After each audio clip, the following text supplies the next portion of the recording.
I think the proper etiquette, and it would be most appropriate, is to thank my dear godbrothers who came this morning and spoke so nicely, especially my very dear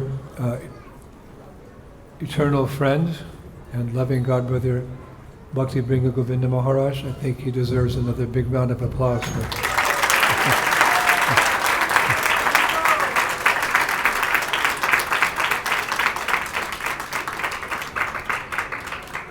He spoke straight from the heart, so I very much appreciate everything you said, Maharaj. For most of the morning, many of you were reading your offerings. I also appreciate your kind words. As you were all speaking, I was remembering something that Srila Bhakti Siddhanta Saraswati Thakur said one time at one of his Vyasa Puja ceremonies in the 1930s. I read this in the Harmonist. The Harmonist was much like our Srila Prabhupada began the Back to Godhead magazine as a attempt to introduce the mass of people into Krishna consciousness. So Srila Bhakti Siddhanta Saraswati had a newspaper. It was called The Harmonist, and it was distributed to his followers, who I heard one time numbered 50,000, as well as the general public. And a couple of years ago, one devotee gave me, maybe there's 15 or 20 volumes of the Harmonist, the newspapers, collected, printed of course, collected like this. So from time to time I read, just to hear some of the words of Srila Bhakti Siddhanta Saraswati Thakur, and also learn a little bit of the history, how his movement began and developed in India. And in one of his lectures, he said that at the Vyasa Puja ceremony, that he saw his disciples present like his gurus. When I read that, I thought that was quite interesting. Addressing his disciples, he said, "I see you all like my gurus because you are teaching me how to have faith in the spiritual master in Krishna." He appreciated their faith, and he was taking that as an inspiration for his own faith in his spiritual master, Guru Krishna Das Babaji Maharaj.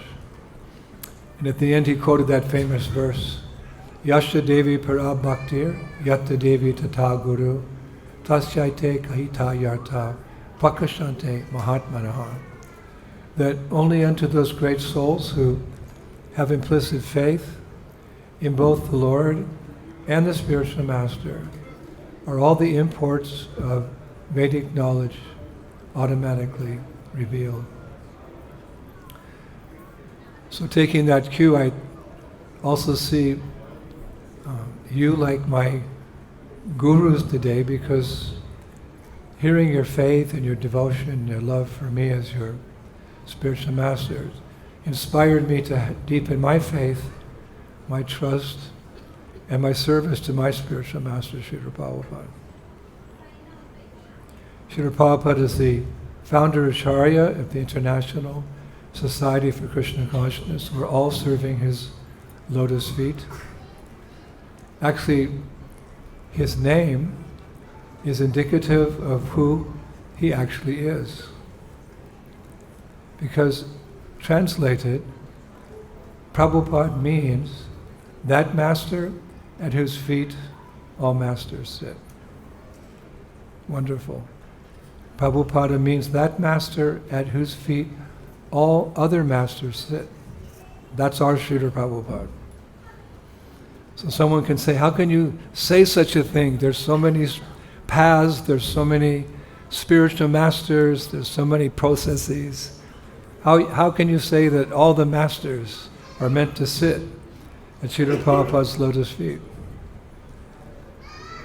Well, his name, A.C. Bhaktivedanta Swami Prabhupada, is indicative. Because the term Vedanta, we say Bhakti Vedanta, The term Vedanta in Sanskrit means literally the conclusion, the anta of the Vedas. Bhakti Vedanta. Vedanta means the conclusion, anta of the Vedas. And what is the conclusion of all the Vedic literature, all the knowledge we're studying? It's bhakti, or devotion, to God or to Krishna. That's the param gatim of everything we're doing, to develop love. So we have the perfect teacher and the perfect example in Srila Prabhupada. So bhakti Vedanta means he who has realized the very height, you could say conclusion, of all knowledge, and that is loving devotion to Sri Radha Shama Sundar. That's the perfection of life. And it's rarely attained. So such a person as that is superior to all others, both teachers and students on the path of self-realization. And thus, A.C. Bhaktivedanta Swami Prabhupada, you could say alone in this age, he is the master at whose feet all masters sit. And it's a very, you could say, a very noble title, very prestigious title. Again, rarely given. In fact, one time on a morning walk in here in Vrindavan, it's called the Chatikara Road previously. Now it's called Bhaktivedanta Swami Marg. But Srila Prabhupada, and I'm sure Bibi Govinda Maharaj can attest to this, Prabhupada liked to take walks in the morning, and from time to time he would walk on that road. Now because Vrindavan has become so popular, in part due to the fact that we're preaching Krishna consciousness all over the world, and here in India, it's very difficult to walk down that road, especially on today and Sunday. You try to walk down Chatikara Road, Bhaktivedanta Swami Marg, it's difficult. There's thousands and thousands and thousands of people. But in those days, our temple, you could say, was somewhat isolated. It was far from the Vrindavan proper. In fact, when Prabhupada tried for the land that we now have our temple on, some of the devotees said, Srila Prabhupada, it's just so far away. Who's going to come? Now it's almost like it's the middle of Vrindavan. There's tens of thousands of people on big events and even just on regular days. But just try to imagine in those days, you know, the temple as it was being constructed, Krishna Balaram Mandir, and as when it was completed, the devotees were going out to preach, literally out, to go far away, because it was so remote, our temple. But Prabhupada had the vision, of course. He could see Triganakala, means a pure devotee. He can see past, present, and future. So Prabhupada could see how Vrindavan would one day become popular. But in those days, he would walk down that road, and there was one time when the devotees were appetizing a lecture that Srila Prabhupada was going to give. I can't remember the theme or the title of the lecture, but it was, posters were posted around Vrindavan encouraging the Brajbasis to come and hear from their dearmost son, Srila Prabhupada. And on the poster, even I think there was a couple of billboards, it said, His Divine Grace, A.C. Bhaktivedanta Swami Prabhupada will be lecturing at such and such a time. So the first morning that Srila Prabhupada saw that advertisement, he turned to his disciples and he said, when my godbrothers see you have used that term, Prabhupada, for me, they'll kill me. Why? Because all along that title had been reserved for his spiritual master, Srila Bhakti Siddhanta Saraswati Thakur. But the devotees didn't remove the sign. Prabhupada didn't command them. He just made that point that my godbrothers are not going to like that you're calling me Prabhupada, when that's the name of my spiritual master. But the devotees kept all the posters up because, what is the saying, that the good son inherits the qualities of the father. And actually, in fact, a number of Srila Prabhupada's godbrothers did recognize what he did and did very much appreciate. Krishnadas Babaji Maharaj, he would often come to see Srila Prabhupada. He spent time with the devotees, showing us how to chant, what is the mood to chant, etc. And a very prominent godbrother of Srila Prabhupada, his name was Sridhar Swami, he said one time that our Prabhupada is Shaktavish avatar. Avatar literally means one who descends from the spiritual world for the purpose of re-establishing Dharma. Krishna is the original avatar. He's the source of the very much appreciated Das avatars. Every Indian knows that Das avatars, 10 incarnations of Krishna. Krishna's avatari, the source of all the incarnations. So, but sometimes it may be that Krishna will empower a particular person to represent him. I heard Prabhupada say one time in Rome, along with the instruction of the spiritual master comes the ability to execute it.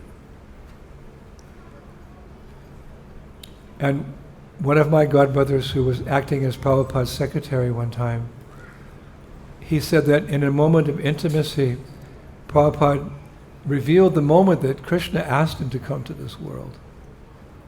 Gaur Govinda Maharaj, I was listening to one of his lectures recently, he said there's two types of souls who come from the spiritual world.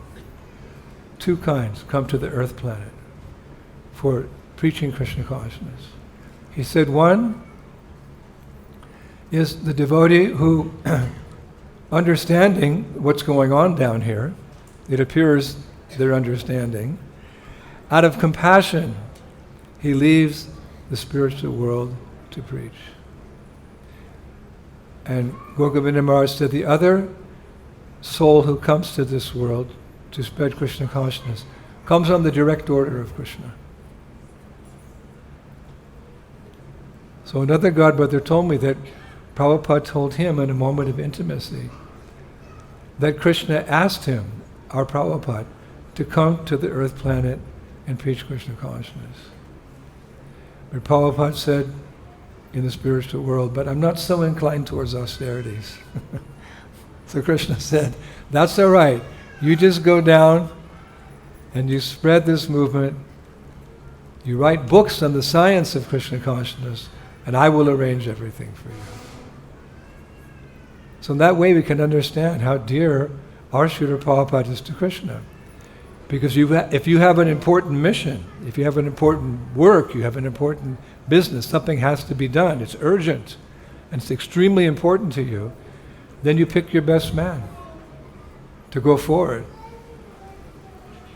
and execute it. So we're very proud to say that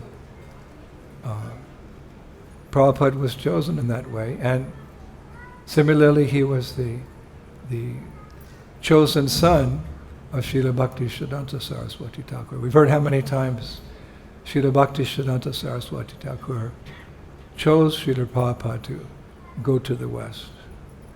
In fact, I was reading also that some of Prabhupada's godbrothers became a little, I don't like to use the word, but a little jealous. They complained to Bhakti Siddhanta Saraswati Thakur that he was giving so much association to this grihastra, some of the sannyasis.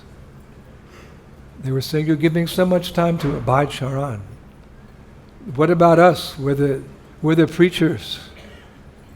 So on that instant, Srila Bhakti Siddhanta Saraswati Thakur became angry. He said, do not talk like that. You will see in the end, he will do everything. He told them, they had the background. Do not speak like that. You will see, in the end, he will do everything. And he did. And more. There's a saying in armies to go above and beyond the call of duty. Srila Prabhupada's received the instruction to basically spread Krishna consciousness in the English-speaking language, because if you think about it, although there's many languages on the planet, if a person learns a second language, it's usually English. It's not German or French or Portuguese for worldly affairs, etc., etc. But now we can see Prabhupada has books in French, in German, and Spanish. We're printing Bhagavad Gita in Zulu language in South Africa. So therefore, Sridhar Maharaj, even very early in Prabhupada's preaching, he said, Shaktavasharavatar. It means a person especially empowered to spread Dharma in the world.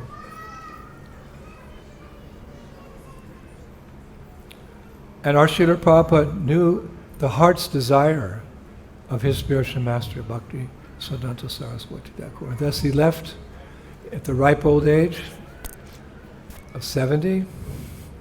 I'm 75. I can't imagine how Prabhupada inaugurated this movement. At this age, he was beginning his preaching. So he knew the heart of Bhakti Siddhanta Saraswati Thakur. I read a quote the other day. A father and son never truly part, maybe in distance, but never in heart. A father and son never truly part, maybe in distance, but never in heart. Same holds true for the spiritual father, the spiritual master, and his sons and daughters. And now it's history, but we may sometimes take it for granted that being in power, Srila Prabhupada's work was easy. You know, you read through and we all know how successful he was, but we don't know really what it was like to initiate, to begin a spiritual movement in the material world. It's almost, you could say, an impossibility. In carpentry, they have a saying, to go against the grain. Like if you're shaving wood, the wood has a nature, the grain goes like this, but if you turn it around and you try to shave the wood against the grain, it's very difficult. But what took Christianity 2,000 years to spread all over the world took Srila Prabhupada a mere 20 years or so. It wasn't easy. I once personally witnessed how hard it was and at what risk Prabhupada took to spread Krishna consciousness in the Western world.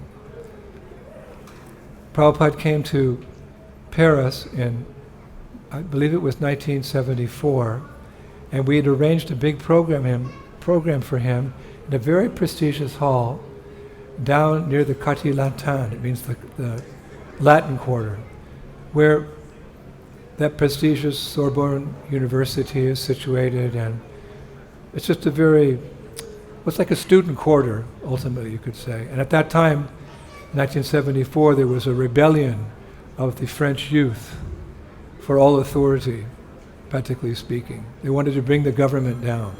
There were like big demonstrations every day in the Quartier Latin, and we used to go there and do Harinam and chant Hare Krishna. And the students couldn't figure out why we're singing and dancing and we're so happy and they're so angry. We were singing Hare Krishna, Krishna Krishna, Hare Hare. And they were chanting, Ni maître ni Dieu, no maître ni Dieu, no maître ni Dieu. In French that means no master, no God. It's a very rebellious spirit. No master, no God. Sometimes we were having kirtan and on the other side of the street, they'd try to, 20 or 30 of them would chant like that to drown us out. But you couldn't drown us out because we were chanting with real fervor. So we decided to have a program for Srila Prabhupada in La Salle Pleyel. It had about, I think, 2,500 seats. And everyone kept saying, you Hare Krishnas, who's going to listen to your message? Get up with the times. You're speaking a message that was spoken 5,000 years ago in India. These are modern times. Here in France, we have to bring down the government, revolution. No one's going to come to your program. But lo and behold, we held the program. We were also amazed. 2,500 people came to Sao Paulo because we had Prabhupada's poster all over the town. And there's enough people that were interested, but unfortunately what we found out by experience was that much of the crowd were the students who had come for a little revolution at our Hare Krishna program, unfortunately. I could sense it when they started coming in. The whole main section was, I knew the faces from Street Sankirtan. All these boys and girls, dressed in a certain way, mumbling, grumbling, and you could tell they didn't come to hear from a pure devotee. They came to cause trouble. So a couple of us, we kept our boots on. We did Sankirtan in those days with boots because very wet and rainy. We kept our boots on because maybe there would be trouble. And sure enough, when we had a nice kirtan, Yogeshwar Prabhu, my godbrother, was leading a very beautiful kirtan. And the moment came when Srila Prabhupada arrived, and the pious Parisians, they spontaneously stood up when Prabhupada came in. It was very nice. But the whole middle section, nobody stood up. They were rumbling and grumbling like that. So Srila Prabhupada sat down, he chanted Jai Radha Madhava very sweetly. And then he something that I really surprised me, because we had a Bhagavad Gita on the table for him. He looked at the Bhagavad Gita, he said, "Bring me a Bible." And none of us had a Bible. We didn't have a Bible. And surely the students, they didn't have a Bible. And Prabhupada was demanding, "Bring me a Bible." Some old lady, I believe she was sitting there, she had a Bible in her purse. It was given to Srila Prabhupada by his translator, Jyotirmayi, and Prabhupada referred to a particular part of the Bible where it glorifies the name of God, or the Word of God. And Prabhupada had Jyotirmayi read that passage about how the name of God is sacred. We read from the Bible, not the Gita, not the Bhagavatam, not Chaitanya Charitamrita. I don't know if Prabhupada ever did that anywhere again. He had her read from the Bible, and Prabhupada spoke from the Bible. But it wasn't difficult, because he was speaking about the glories of Krishna's holy names. Hare Krishna, Krishna Krishna, Hare Hare, Hare Rama.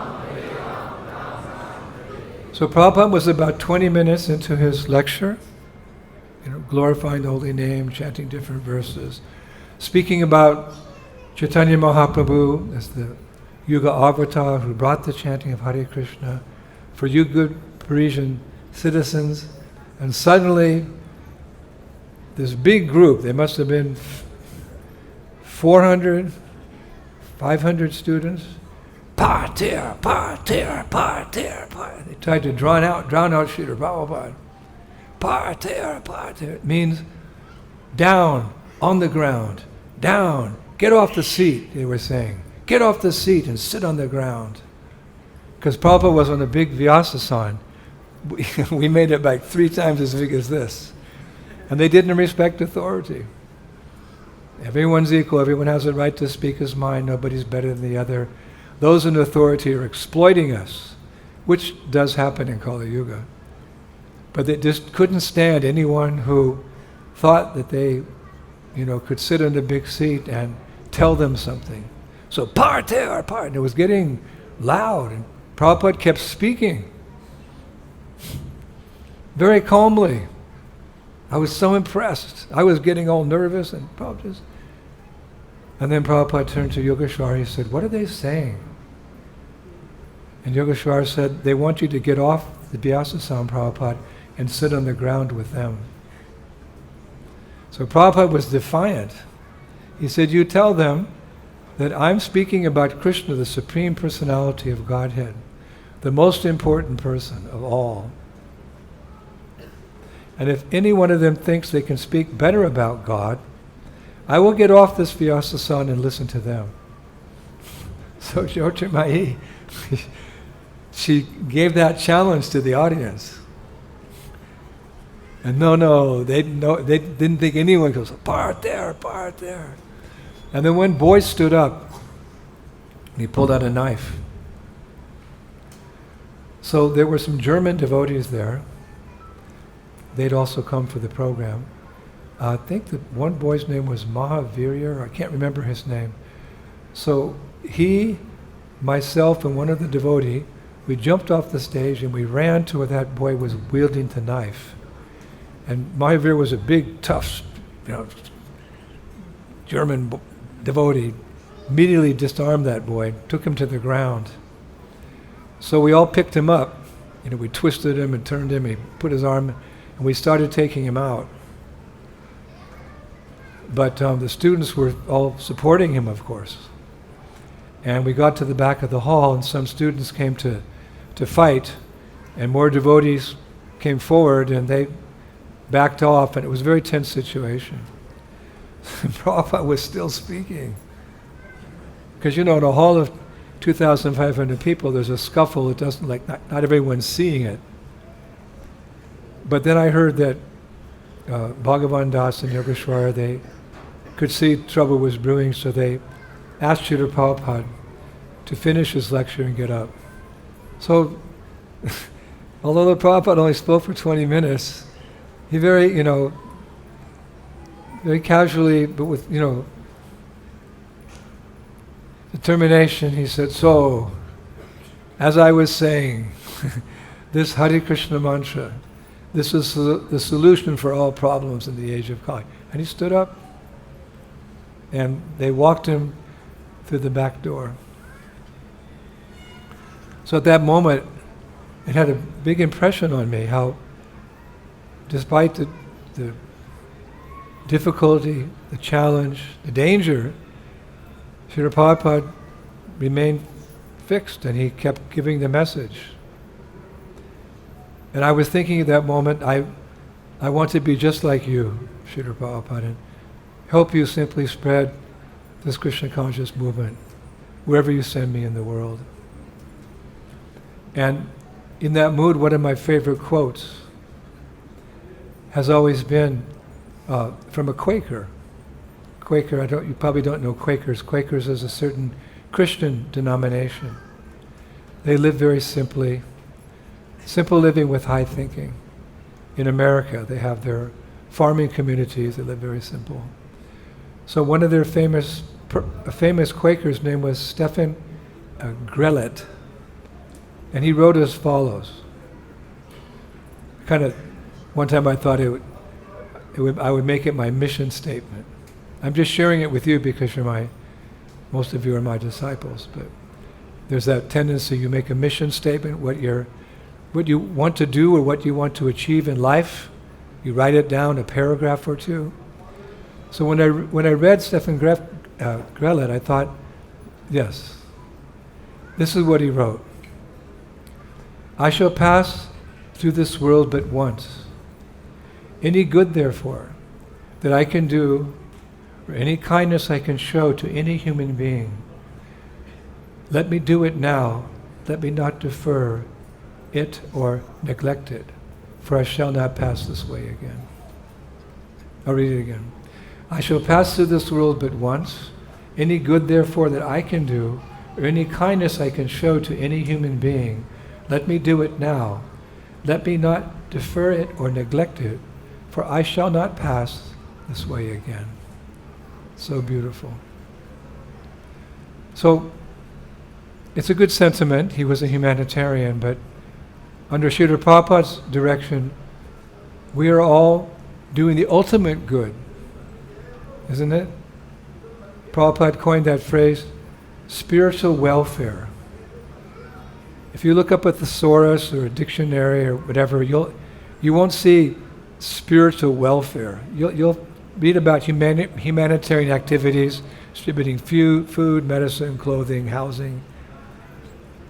But Prabhupada coined the phrase spiritual welfare, because everyone needs welfare. Dukkalayama shashvatam. What is this world? Krishna says, out of all the 700 verses of Bhagavad Gita, eloquence is truth spoken concisely, summarizes the whole phantasmagoria of material life. It's a temporary place full of suffering. Voila, they say in French. That's it. So many people are trying to study material nature and figure it out and how it works and why and this and that. Dukkalayama shashvatam. It's a temporary place full of suffering. So welfare means people are not faring well, so welfare, do something for their wellness. Do some welfare. But whatever welfare you give, it's only temporary, because, well, we've discussed this many times. The karma comes up again. It's like Ravana. When Ram was fighting Ravana, he would cut off his head. One of Ravana's 10 heads would grow back. Maybe 10 heads he'd cut off, and they'd all grow back. So because of our past sinful activities, our karma manifests again.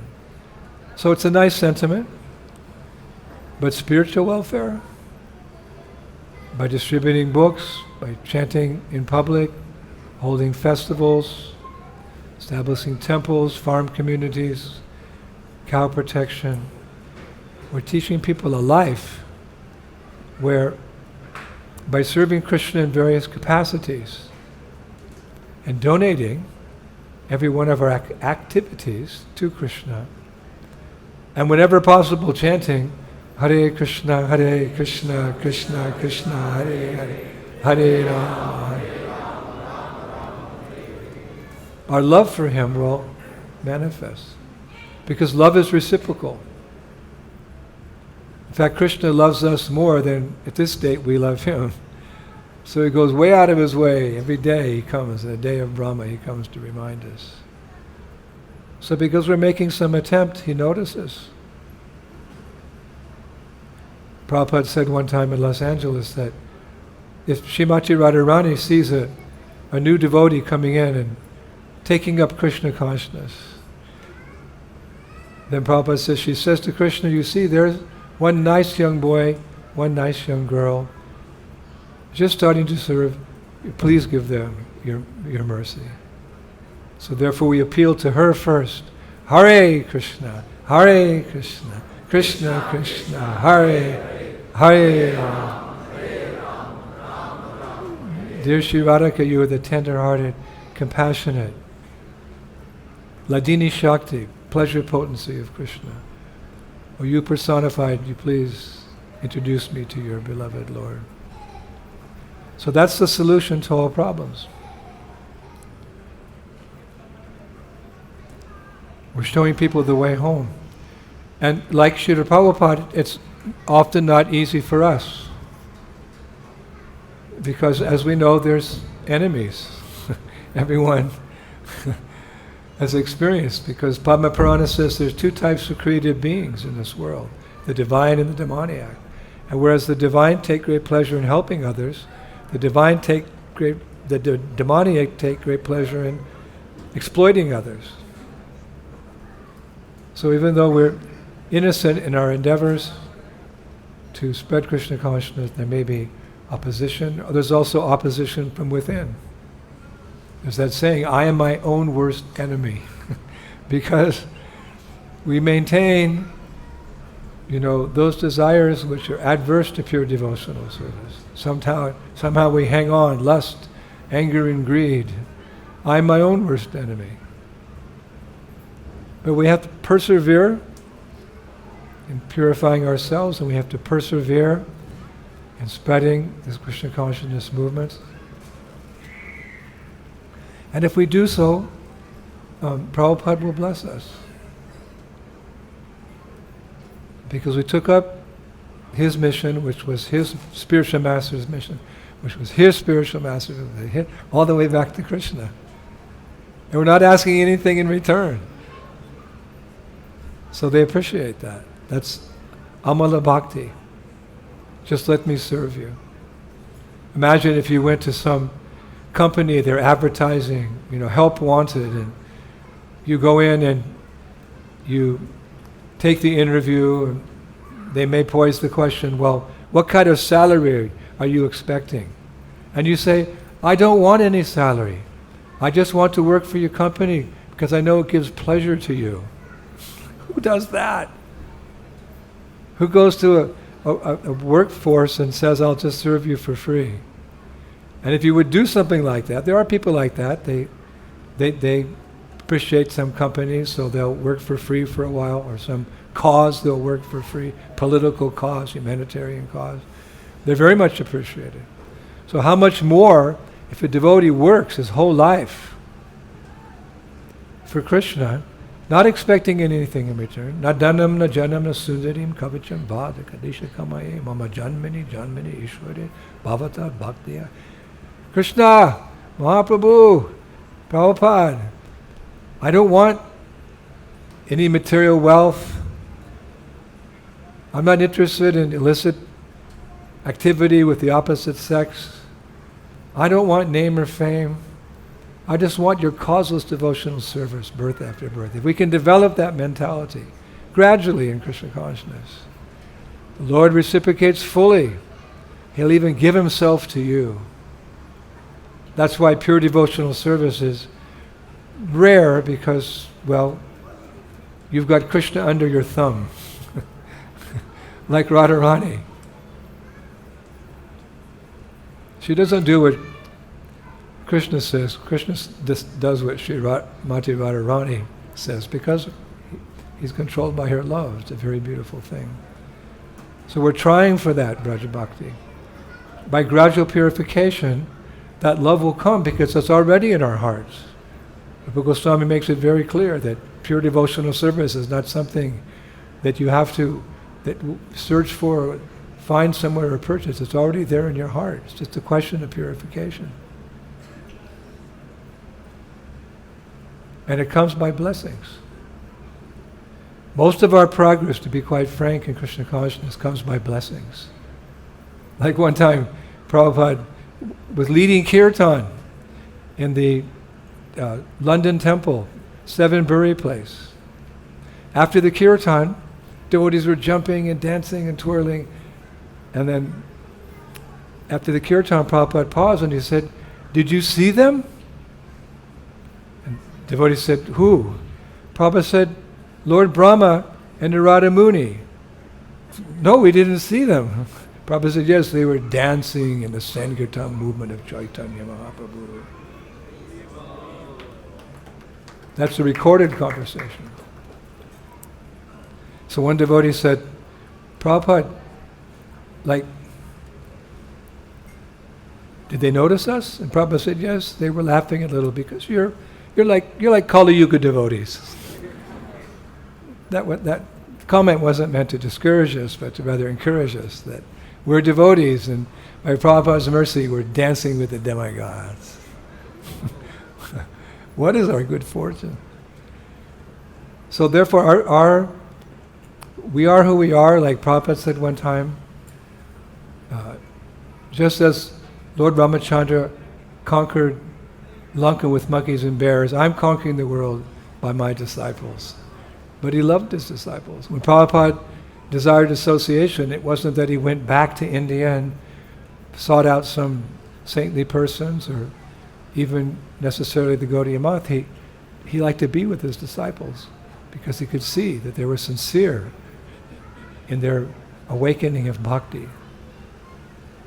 He liked to be with his disciples. So therefore we know that we're here only by his blessings.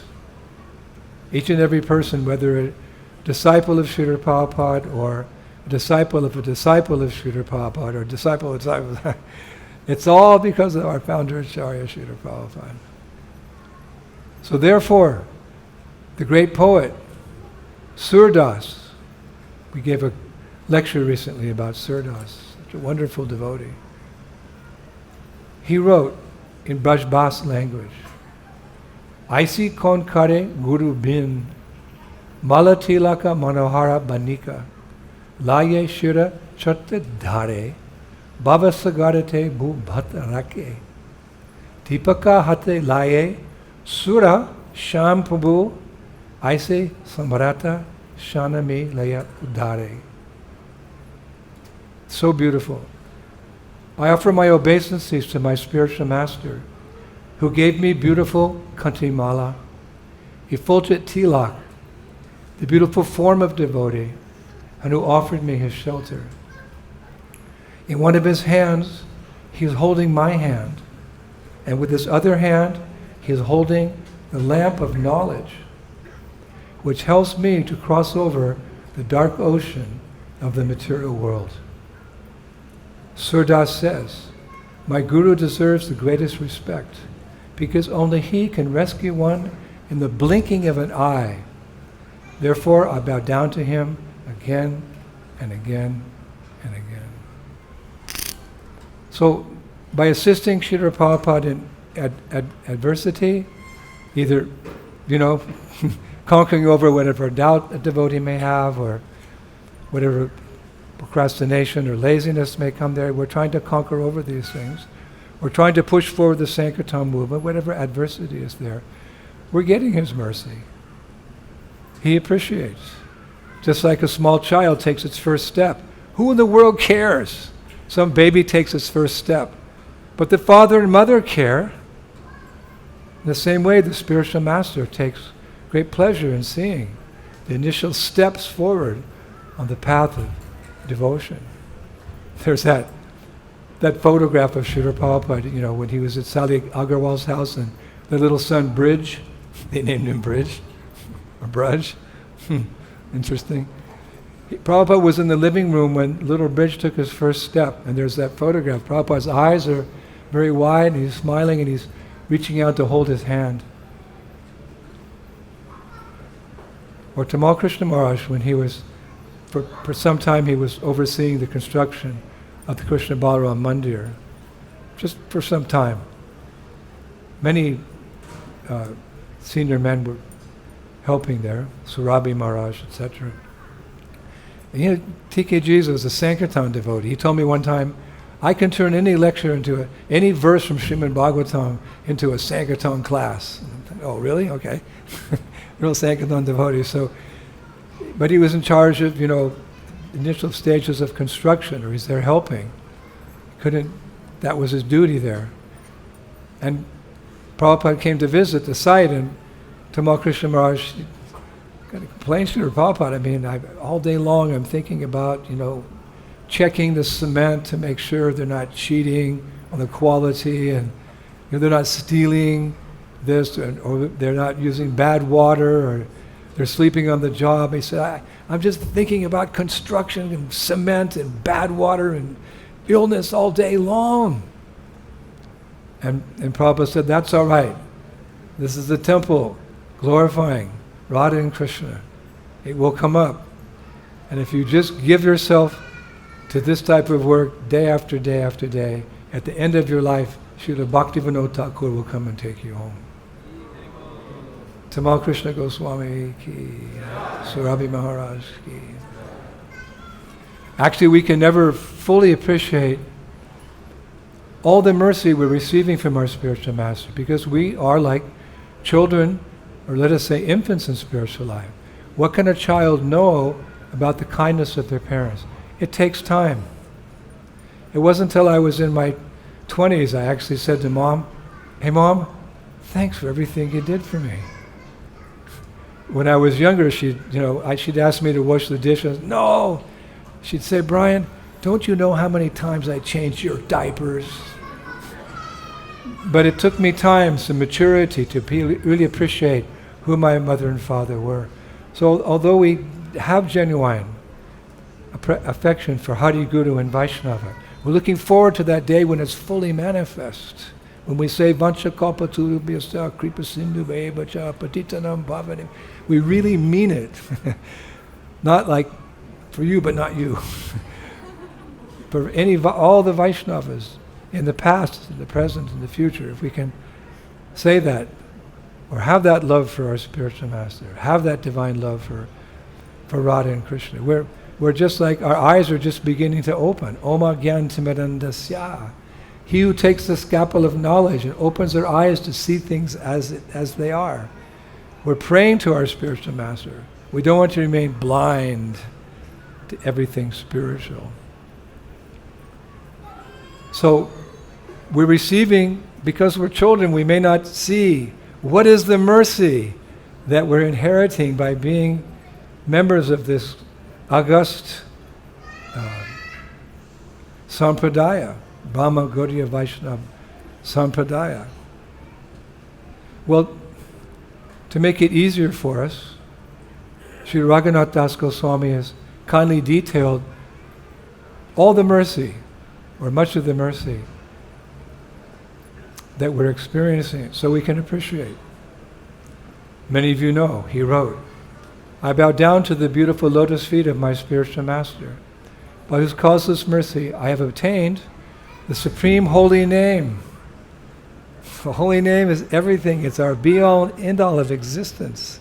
The divine mantra, Gayatri, the service of the son of Sachimata, Mahaprabhu, the association of Srila Swarup Damodar, Rupa Goswami, and his elder brother Sanatana Goswami, the supreme abode of Mathura, the blissful abode of Vrindavan, the divine Radhakund in Govardhan Hill, and the desire within my heart for the loving service of Sri Radhika and Madhava in Vrindavan. So we should reflect on that verse. It's a prominent verse nowadays in ISKCON because devotees want to remember, lest we forget. We don't want to forget. Forgetfulness is our real enemy. We're trying to remember Krishna, not forget him. We spent billions of years forgetting him. Now we want to remember him. Rupa Goswami says in Padyavali, text 30, O Lord, just as a miser continually collects, counts, and remembers his money, in the same way let us continuously collect, count, and remember your holy names. Remember the mercy. So this is a day for remembering, in particular, the kindness of our spiritual master, our founder Acharya Srila Prabhupada, our disciplic succession. So much mercy is flowing. And we want to remember it because there's imbibing that mercy, there's hope for us. Even if we're not perfect, now there's hope we can become perfect. Srila Bhakti Siddhanta Saraswati said on one occasion at initiation, I see no reason why all my disciples cannot go back to Godhead in one lifetime. How can he say that? Because he had full faith in his spiritual master in Krishna, just like Prabhupada said one time. How was I successful? I had no money, but I had faith in the instructions of my spiritual master and the holy names. So even though we're not perfect, we can hope against hope. Prabhupada said in a lecture in Mayapur, March 4th, 1974, dedicate your life for Krishna.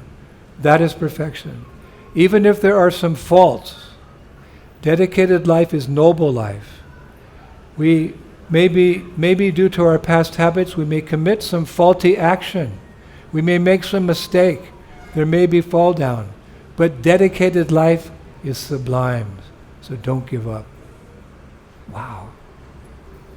And in the Shantaparva of Mahabharata, Bhishma Dev says, 3 things are unbearable.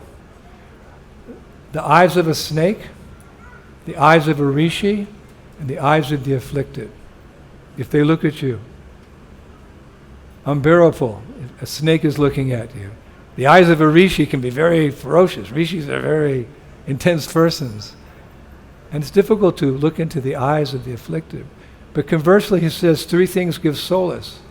The words of a mother, the words of a friend, and the words of the spiritual preceptor. So therefore, Prabhupada said, if you don't read all my books, you'll fall down. Because that's his mercy. His mercy is there in the books. If you want to know me, he said, read my books. And the books of all great Vaishnava Acharyas, they'll nourish our devotion. So by serving our spiritual masters, we'll become purified. And after purification, devotion for the Lord will spring from our hearts. Just spring from our hearts. It's ready. Like I've read how sometimes people are working in a field and they dig in and suddenly, boom, this spring of fresh water comes forth. So that's there in our heart. This bhakti is already there. And if we purify ourselves, it'll come forth like a beautiful spring. But first, purification. Work now, samadhi later. We have to work on ourselves, purification. The Vedas say there's 7 types of baths. Parthiva Shnan means using earth to take a bath. You know, people would, pure earth is good, it would take away impurities. Varuna Snan, taking a bath with water. Vavyavya Shnan, contacting air filled with dust raised by cows. Whoa. Go to Biharavan, there's lots of cows there, beautiful cows. And when they're coming back from the pastures, just stand in the dust. Vyavyava Shnan. And Divya Shnan, taking bath in the rain that falls while the sun is shining. Remember yesterday? There was a little storm, and I was finishing my job outside, and it started to rain. And Kartamashi said, "Come on in, Gurudev, it's raining." I said, "Wait a minute, it's raining, but the sun is shining. So I'm going to stand out here for purification." We need all the help we can get. That's a type of purification. With the rain, but the sun shining, happens, you stand in that. Then mantra snan, chanting appropriate verses. Mantra snan. Like Sri Krishna Chaitanya Prabhu Nityananda Sri Advaita Gadadhar Sivasari Gaura. And finally, Manashiksha Snan. Just meditating on Vishnu is considered a type of bath. But Shastra says mantra snan is the best. It's the best purification. With soap and water we can purify our body, but the mind, intelligence, and ego being dragged through material creation since time immemorial, you can't eat a bar of soap. But if you chant Hare Krishna, Krishna Krishna, Hare Hare, full purification will come. Then the spring of pure bhakti will come forth from the heart. So we're very indebted to our spiritual masters because they've given us that mantra. They've given us that mantra.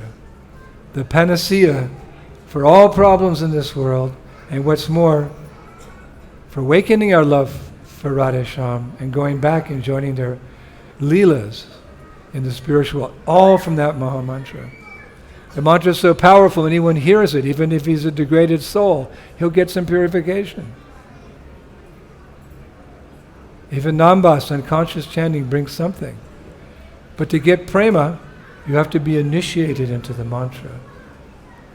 So we're so grateful to our spiritual masters that we've been literally initiated into that mantra. That means so much. We could speak for hours, but we don't have time. We've been initiated into that mantra by the mercy of our spiritual master. So all we can do is thank our spiritual masters today. Vyasa Puja means honoring Srila Vyasadeva and his representatives. So all disciples look forward to this day so they can say thank you to their Guru Maharajas for giving us that panacea to all problems, and by chanting going back home, back to Godhead. So we can conclude today with another one of my favorite poems, glorifying the spiritual master. Shri Guru Karunamaya Bandhuntara Paravyaya Prema Kalpaturu Varadatta Diksha Mantra Harinam Yahara Amulya Dhan Iba Gabotara Gunagata. I bow down at the lotus feet of my spiritual master, who is a wish-fulfilling tree of divine love for Krishna, the most beneficent benefactor who initiated me into the valuable jewels of both the Gayatri and Maha Mantras. How can I sufficiently praise his glories? Srila Prabhupada ki, Sri Guru Parampara ki, back home, back to Godhead ki.